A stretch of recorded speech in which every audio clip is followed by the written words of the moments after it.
Hello and welcome to episode 37 of the Catching the Facts podcast here on the Catching the Facts official podcast network. I'm your host, Dan Sisk. And I'm Schroeder. And guys, this is it. On Saturday, there are the first games of the college football season. Eric, I can't believe we're here. It's hard to believe. It's been a long several months doing this show, having a blast making it with you, but I've definitely missed talking about games with you, and I'm so excited to start that off next week. I guess I'll say this off the top, but we are going to be going back to weekly episodes now that the season is back, so stay tuned for that. But Eric, there are a few more news stories that we have to discuss before the season starts. So you ready to get started? Yeah, let's do it. Okay, guys. So none of these stories involve the NCAA completely. But we're talking about what we're talking about. So we're starting off James Pierce Jr. Remember him? We talked about him several months ago when he was arrested for his domestic dispute with that WNBA player. The NFL has given him an 8-game without pay suspension. He will be eligible to return November 2nd. When the Falcons play the Cincinnati Bengals in Madrid, by the way. I completely forgot, Eric, that they were playing an NFL game in Madrid.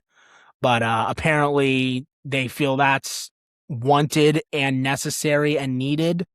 I have mixed feelings on that, but that's another conversation for that week. We'll talk about it that week, I'm sure.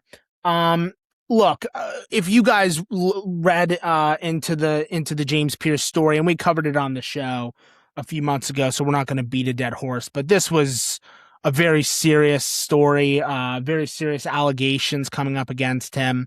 I think this is a relatively fair suspension, all things considered. I mean, I would argue, Eric, that we've seen players have shorter suspensions for worse things coming up. So, I mean, all things considered, this is, a needed and appreciated, at least for me, suspension.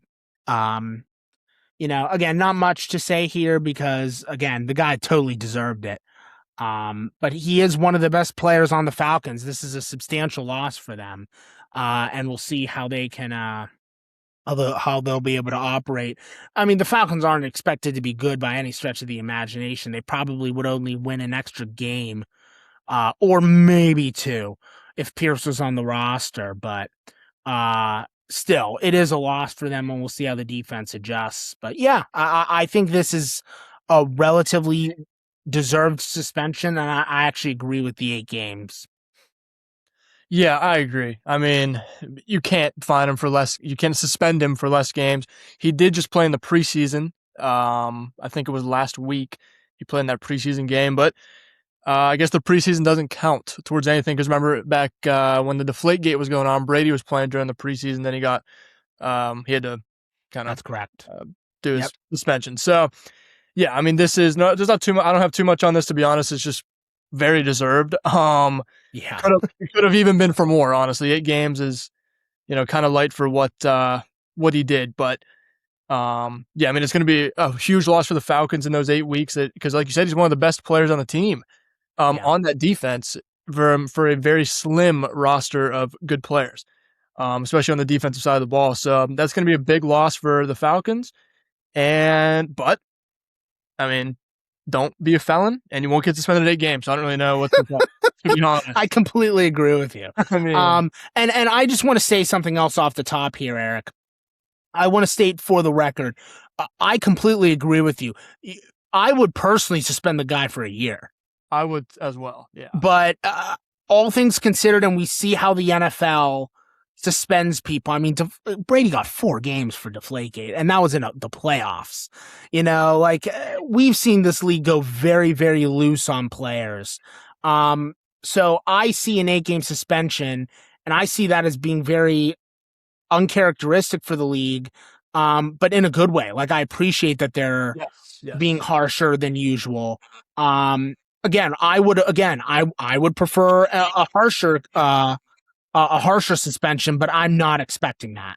Right. So I just want to state that for the record because I'm sure some viewers are going to be like, what the hell? He deserves a year. He does. I completely agree with my co-host here, but I mean, just looking at it realistically, the NFL goes soft on these guys, and I'll Yeah. take whatever small victory I can get personally.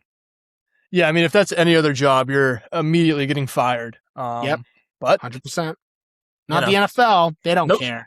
nope. I mean, honestly, a lot of professional sports leagues are like that. But 100%. And it's a real problem for all of them. It's not just an NFL issue. yes, But that, again, that's a whole other can of worms that we don't have time for. Um, but I just, all things considered, I think this is deserved. And again, the Falcons are probably going to be terrible. I mean, their quarterback situation is just anemic. But we'll see how this team can operate. It's going to be I don't want to say interesting because again they're going to suck, but I would think Kevin Stefanski would be able to get something out of that roster, even though it's not one of the best. So we'll see. I think he's a pretty good coach, and we'll see how what can come of it. But yes, that's all I have on that story. What about you? yeah, that's all I got. Okay, guys, moving on to what I would argue is the funniest story of the week.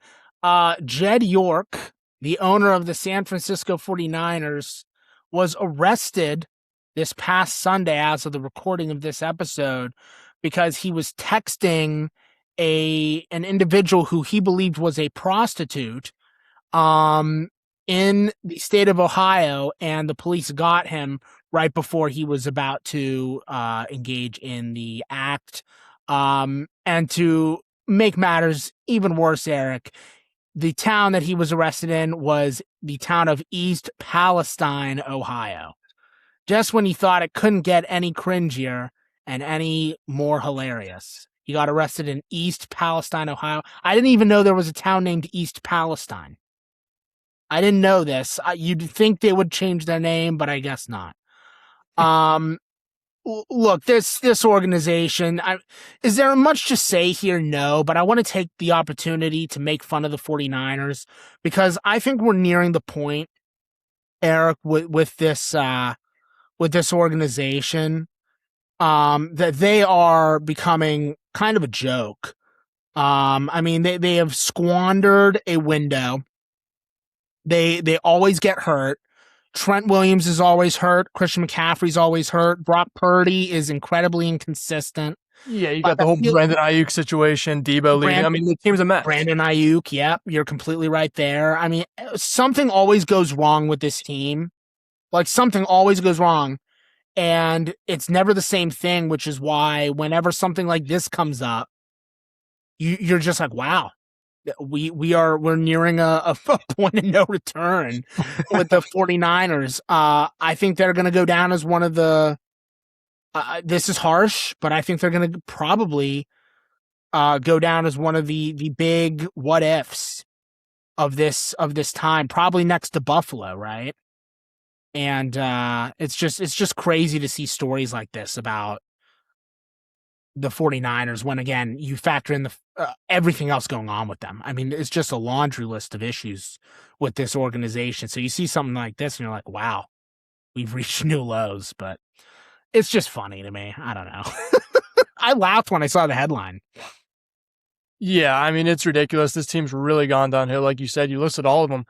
It honestly started even in the Super Bowl. Ever since they've gone to the Super Bowl back in 2024, even 2020, the team just gone downhill with Fred Warner getting hurt in the game, running onto the field.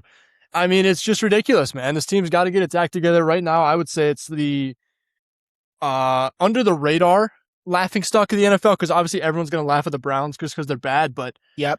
I mean, you look at the 49ers, I mean, you got to laugh at them. They are terrible. They don't, I feel like they don't get enough hate. Yeah, I completely agree with that. Completely. The stuff that goes on in that organization, and I mean, Kyle Shannon's completely lost the locker room. And now I guess even now the GM has just lost the entire team. So I don't know what is going on in San Francisco, but if I'm a player, if I'm a coach, if I'm any exec in that organization, I'm getting the hell out of there as quick as I can. So yeah, I mean, it's a bad situation there. They're not winning games. They're not doing anything, obviously, in the front office except who knows what. And then, there's just too much going on for them to not be laughed at. Yeah, I completely agree with that. And that's not even factoring in Eric. We didn't cover it on the show, but the Kyle Shanahan incident, with the car wreck. I mean, it's just yeah. again, everything comes up with this team, right? Yeah, Something man. always happens. These It's past 2 years for fascinating. them, ever since they've been to the Super Bowl, it's just like they've been cursed. They really are. It's sad to see, but it's like you can't help but laugh because it's just like the most ridiculous things are happening all in 2 years. Yeah. I completely agree with you. And I also agree that, look, we're not going to ever focus on them in terms of laughter because the Jets exist. Right. Yeah. The Browns exist. Right. Teams like the Bills and Ravens are underachieving to no end.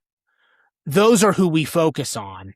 But if we're really being honest and we're really being fair, we have to point fingers at this team. I mean, we're just reaching, again, a point of no return. Yeah. I mean, at least on the management side of things, of course, injuries you can't help, but I mean, the management it seems terrible there.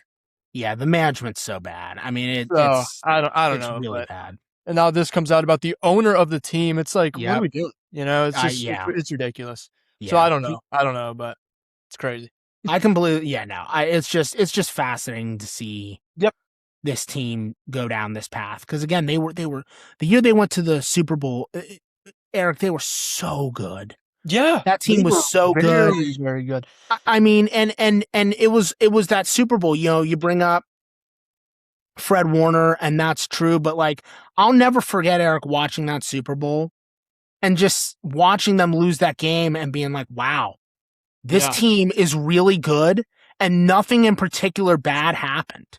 They just lost the game. Like the Patrick Mahomes. Like, exactly. They lost to Mahomes and they didn't turn the ball over an obscene number of times in comparison to the Chiefs. Like, both teams were turning the ball over in that game. But they just kind of peeled over and died.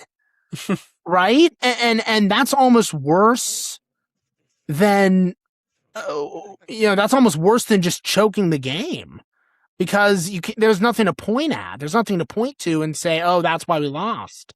And that's when I knew the team was maybe a little in the danger zone, but I never thought that they would be in this kind of ineptitude where you're just like, how are they always hurt? This, that, the whole 9 yards. But it's just fascinating to see teams go down rabbit holes like this. I find it interesting, quite frankly. Yeah. Yep. But yeah, that's all I have. It's just a funny story, It's funny. Very funny. Okay, guys, moving on to the next story of the week. The last two stories we have are kind of tangentially connected. But we're splitting them up because they're not directly correlated, but it is fascinating to see NIL continue to rear its head and make collegiate sports so much worse. So the first story we have up in this little batch is Jaden Daniels. Lane Kiffin just became the head coach of the LSU Tigers, brought over a number of his Ole Miss players with him. I think, Eric, you and I both expect this team to be quite good. I don't think we expect Ole Miss to maybe win the Super Bowl or anything, but we expect this team to be quite good. And one of their big high school recruits is DJ Pickett. He's a 5-star recruit, one of the top players in last year's recruiting class. He is ranked the top cornerback in the nation. So he's supposed to be a top-notch player for LSU. He was given number 5. Who else had the number 5 that played for the LSU Tigers in recent years? Why, it would be one Jaden Daniels.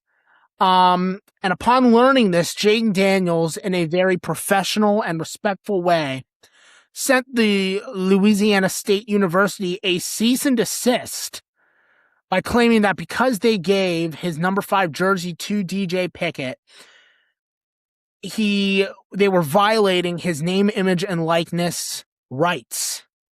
Eric, I have never seen a more idiotic, childish, and juvenile act by a Heisman quarterback.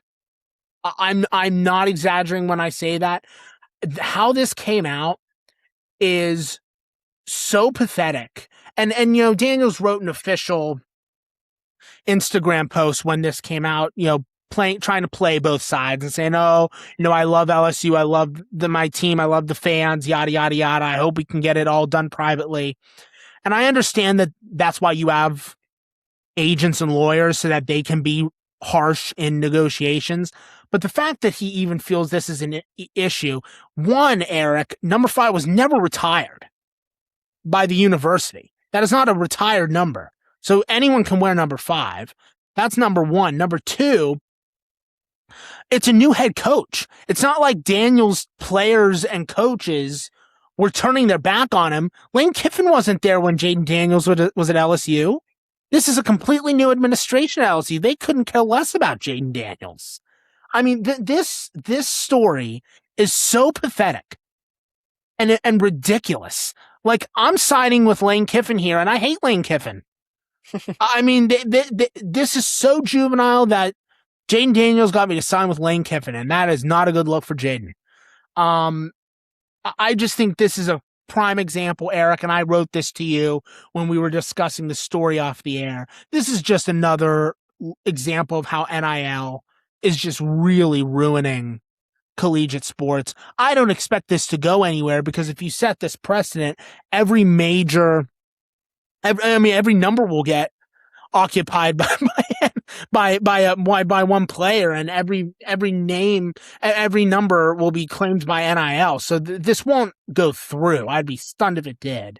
But the fact that we even got to this point says everything to me. And I really find it to be ridiculous and childish. Yeah, I mean, I completely agree. It's ridiculous. I mean, it's a number. I understand you won the Heisman, but you're not Joe Burrow. You didn't save you didn't save LSU, and it's just ridiculous. I mean, obviously, of course, Joe Burrow's number 9 has not been worn since he won the Heisman in 2019, but you're not Joe Burrow. Joe Burrow was doing things that Jaden Daniels was not doing at LSU. And in college, besides the year he won the Heisman, I didn't really like Jaden Daniels' game that much. He was reckless. So realistically, why do you think your number should be retired? You didn't win a national championship. Yeah. Joe Burrow did, and I think he referenced that. How Joe Burrow's number. Correct. It's like he did. You didn't do half the stuff Joe Burrow did for that university. Exactly. Why do you think that you should get your number should be not retired, but I don't know. But then again, it's like it goes back to why wouldn't you want that? You should be able to see DJ Pickett out there, and DJ Pickett's very good, man. He was a 5-star recruit back in 2025. He wore that number in high school. That's what Lane Kiffin said. He wore that number in high school. He was promised number 5. That was a big step in the recruiting process that he would be able to wear number 5 at LSU. Yeah. Why wouldn't you want to see him every Saturday repping your number and probably doing very good in that number that you wore? And then it's like, oh, and people start thinking about you. When you see a number 5 jersey at LSU, no matter who it is, you would probably think of Jaden Daniels, and then it keeps the legacy going. So I don't understand it. I think it's very childish, like you said. And it's just not that important. Like, you should not be worrying about this. You are an NFL quarterback. You should be getting ready for the season. Who knows how the Washington Commanders are going to be? Yeah. Why are we worrying about what this high school kid is doing? He's probably 19, 20 years old. It's just like, it's ridiculous. Yeah, I didn't even bring that up. You are 1,000,000% right. I should have thought of that. Why is he wasting his time thinking about a high schooler when he's supposed to be preparing for the NFL season? I mean, talk about your priorities not being in the right place. Exactly. Like, I mean, dude, if I'm a Commanders fan, I'm like, what is my quarterback doing? Exactly. And again, Lane Kiffin has every right to support this guy because it's his recruit. It's not even a situation where it's an Ole Miss kid and we're trying to give an Ole Miss kid the number and there's like a controversy there. He's just a really elite recruit that Kiffin got to go to LSU, and Lane Kiffin has no connection to Jaden Daniels whatsoever. Yeah, that's a great point. I mean, nobody even probably on that team was on the team when Jaden Daniels was playing. Yeah, And like you said, it's a new coach, entire new staff. yeah, So why does it matter? I yeah, mean, I understand you want to. I understand where he's coming from a little bit, but I think it's ridiculous to get a cease and desist letter from him. It's yeah. just so ridiculous. Now, let's Big be fair. Let's be fair, Eric. I think Jaden Daniels can say that he's just like Joe Burrow because they both consistently underperform in the NFL. Let's be fair. Okay. Maybe they are more alike than we're giving them credit for. Yeah, maybe that's what he meant. They both got to a conference championship game, right? But Joe Burrow did get to a Super Bowl and Jaden has not. So you know what? Maybe Jaden's smarter than we both, but maybe he's smarter than we both assume. Maybe. But look, again, I do not expect this to go anywhere. But the fact we got here, No, you're gonna see DJ Pickett wearing number 5, and just that's it. That's gonna be yeah. I would be shocked if Lane Kiffin blinked twice when he read this. I would be shocked if he was even remotely concerned about something blowing up in his face legally when he saw this cease and desist letter get sent his way. Yeah, definitely not. I just it's not a big deal, and again, it's just so childish, and focus on the season, Jaden. You are coming off of a season where the team was a disaster. To be fair, worse when you weren't there, but they were still terrible. So focus on the season. Get back. This team spent years building up a new core. You're supposed to be leading them to the promised land. You have a great rookie season, and since then it's been underachievements consistently. Focus on the season, Jaden. Do not focus on your cease and desist letter. And if this wasn't him and this was his attorney saying, "Oh, hey Jaden, FYI, another player has your number. I think your NIL is violated." Jaden should have just walked away and said, "Who cares?"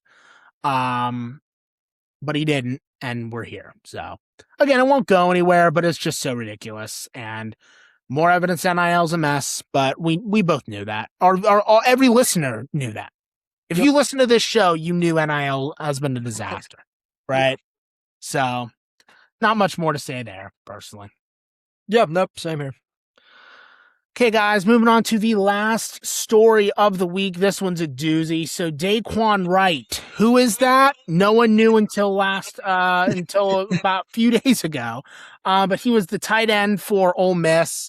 Now let's be fair. I knew who Daquan Wright was. He was pretty good for Ole Miss. I mean, he wasn't one of their best players, but he was a respectable, option on offense for Ole Miss last season. He went undrafted in this year's NFL draft and got claimed by the Browns once the entire undrafted process came to a close.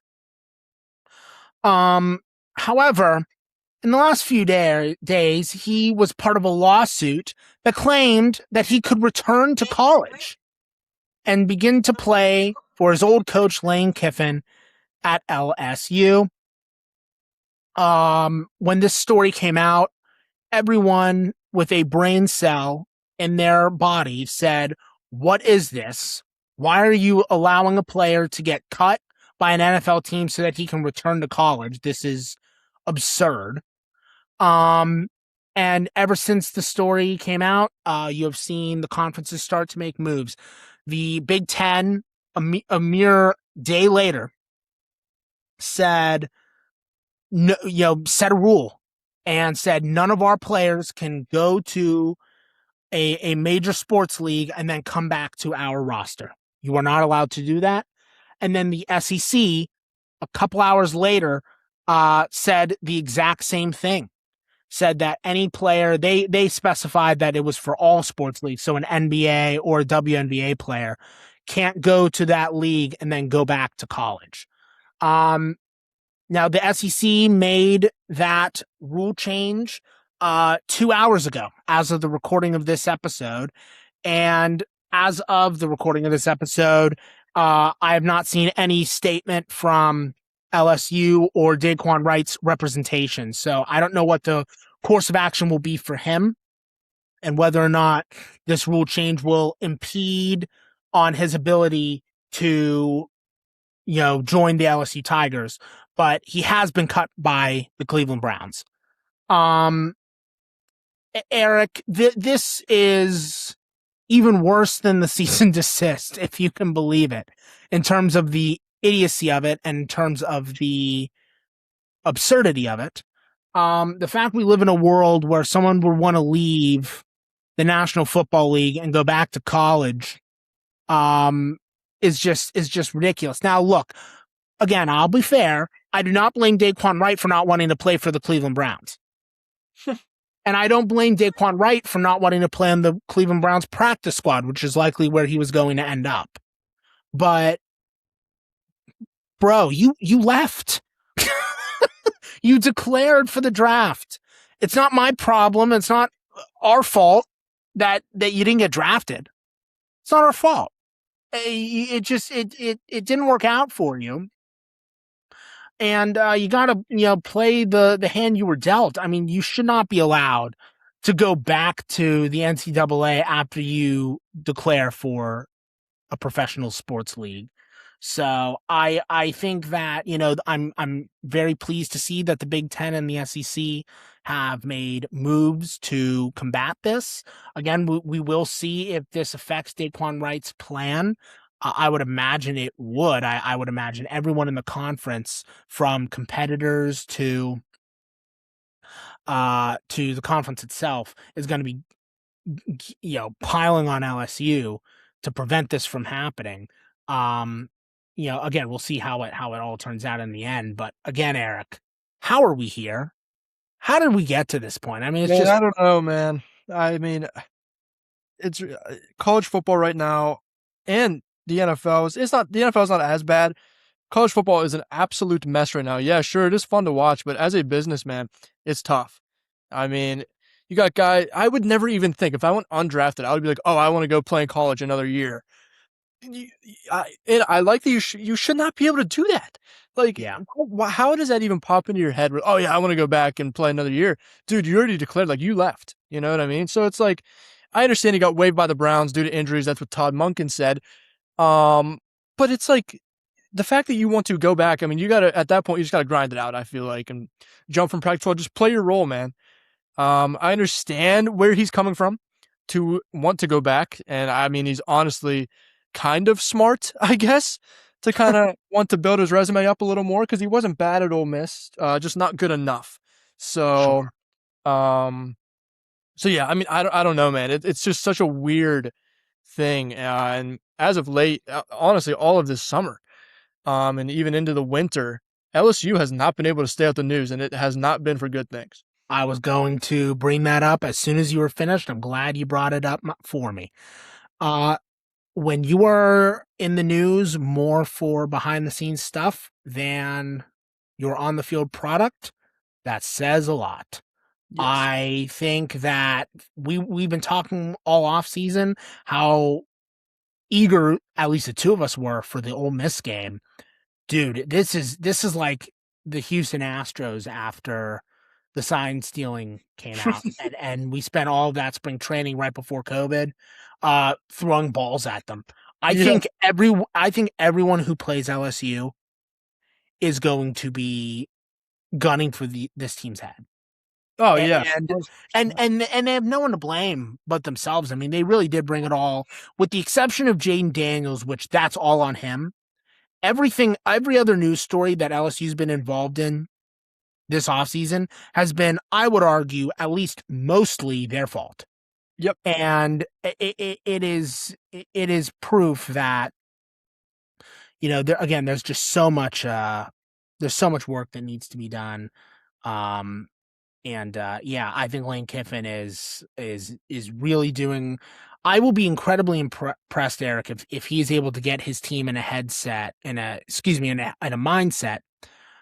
headspace to focus on the game and not get bogged down and distracted by this off-field drama. I think it's going to be really hard for this team to avoid that. I mean, it's gonna prove to be extremely difficult. I think. I mean, I think a prime example of how you do it well is Ole Miss last year. Once Kiffin ditched them, that team rallied behind Pete Golding. I mean, they had everyone move against them. The whole world was moving against them, and yet that team, I know they didn't make it to the semifinal, but they played their asses off in the quarterfinal, right? They didn't lose that game, because of their poor play and because they were distracted. They lost because the other team was better, and I think that I have a hard time believing that LSU, with all of this drama, will be able to perform in a similar manner. I have a hard time believing that Lane Kiffin will be able to get that team into a headspace every single week, um and be able to again play consistently. I think it's going to be really, really, really difficult. I'm open to being proven wrong, Eric. I'm open to being proven wrong, but I don't think I will be, if we're being totally honest. I'm curious to hear your thoughts on that personally. Yeah. I mean, if he can get them in the right headspace, props to him, man. I mean, if they can block out all this noise that they've honestly drawn to themselves in a lot of cases this offseason, it's going to be very impressive. It's going to be tough to do to block out all that adversity coming their way. But I mean, if they can go into that Ole Miss game and win somehow, I mean, dude, that's number one priority right now is winning Yeah, that game. Because if you can win that game, I feel like you can. I don't know how hard their schedule is this year, but I mean, you could make a decent case for yourself. So you can start out hot, winning that game by a decent amount. yeah, Because I mean, that's the loudest the booze will be all season. You would imagine. It's gonna be, it's gonna be yeah, a very hostile environment, and they're gonna have a target on their back not only from Ole Miss themselves, but from the media. I mean, yeah, everybody is expecting a high performance season that they haven't seen in a little bit at LSU. So there's a big target on their backs, and if they can block out all that noise, which I think they'll be able to do, to be honest, Lane Kiffin's done it before, yeah, where he kind of focuses only on football, gets his guys' mentality ready for the football season, not for what the media says, because realistically, you should not be caring what the media is saying about you, as a, you know, semi-professional, um, you know, team. yeah. So, but we'll see. I mean, Lane Kiffin has always been in the news his entire career. It's nothing new to him for bad and good reasons. So I think it's just the team getting the mentality in that right spot. Because I mean, as of late, especially right now, even this week, and last week, there's been a lot of news and a lot of distractions within that organization that's also affecting Lane Kiffin, Yeah. and affecting just LSU in general, their football program. But if they can go in and win that Ole Miss game and really kind of instill that they're here to play football, they're not really messing around. They're not really paying attention to what the media says and the adversity coming their way. And I think that'll be a very big factor if they can go in that game and kind of execute. Yeah, I'm looking at their schedule right now. So week 1, they play Clemson at home. That won't be an issue. Clemson is a No, no, shell no. of themselves. Yeah. But in terms of the tough games, at Ole Miss, obviously, Texas A&M at home. Texas A&M is a preseason top 10. I mean, I would expect Mike Elko to put another very good roster on the field. So that's a tough one.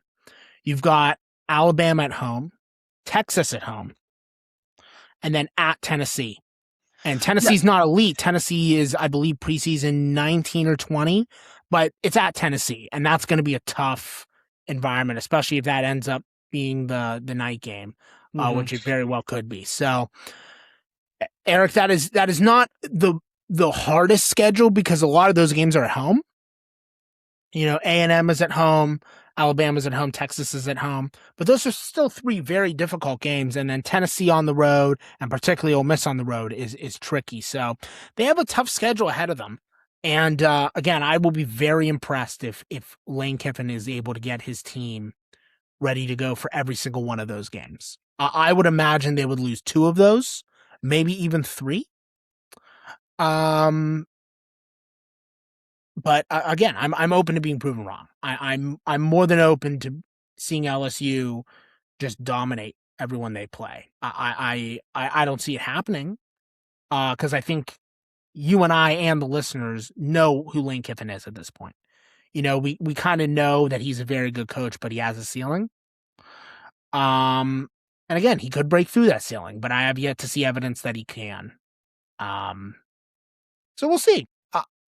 Again, I'm open to being proven wrong there, but I suspect that he's gonna fail to do that. But we'll see. Yeah, I don't think they're getting anywhere crazy far. I mean, if honestly, I think the fan base will just take some wins at this point. Yeah. So just After the kind of last few years, I game, would think that the LSU fan base would look at the last few years and just say, you know what? win us 9 games or 8 Win us games. 9 games, that's enough. Yeah, I which is agree with you. I think that would I uh, think it's very reasonable that that's enough for them.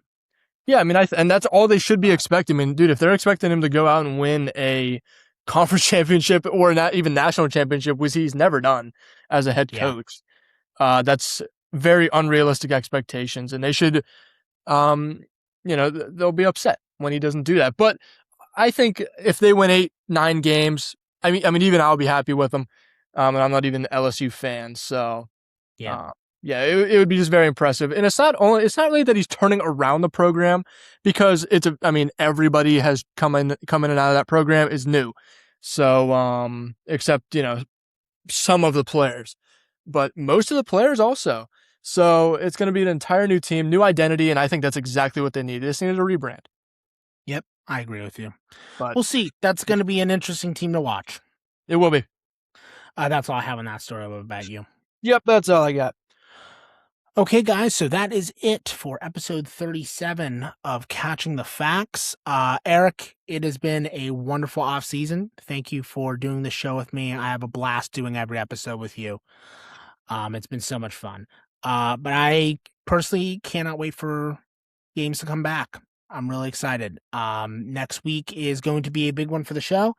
I don't want to make promises I can't keep, but I can tell you that Eric and I are planning some really big things right now for this show that should be able to start up next week.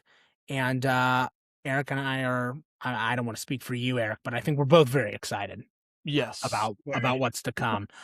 So yeah, please stay tuned with this show for as we tackle another season of games. I genuinely am so freaking excited to do it. And yeah, guys, please continue to listen. As I said at the top of the show, we are going to be going back to a weekly drop for this podcast. As always, we will be posting at 12 p.m. Eastern Standard Time on both YouTube and Spotify. Please like, comment, follow, and subscribe to us on both platforms. As always, we greatly appreciate your support. Eric, do you have anything else to add before we go? I do not. I'm just very excited for the things that are planned, and I'm sure the fans will be excited to see. So yeah, you guys are gonna like it. We're really excited about it. It's gonna be it's very ambitious. And who knows, maybe we will get swallowed up by that ambition. But we're gonna do our damnedest to make the show as good as it can be, and we feel this is a necessary step to making it the best it can possibly be. So yep, very excited, guys. We will see you next week. Until then, I'm your host, Dan Sisk. and I'm Eric Schroeder. And we'll see you then.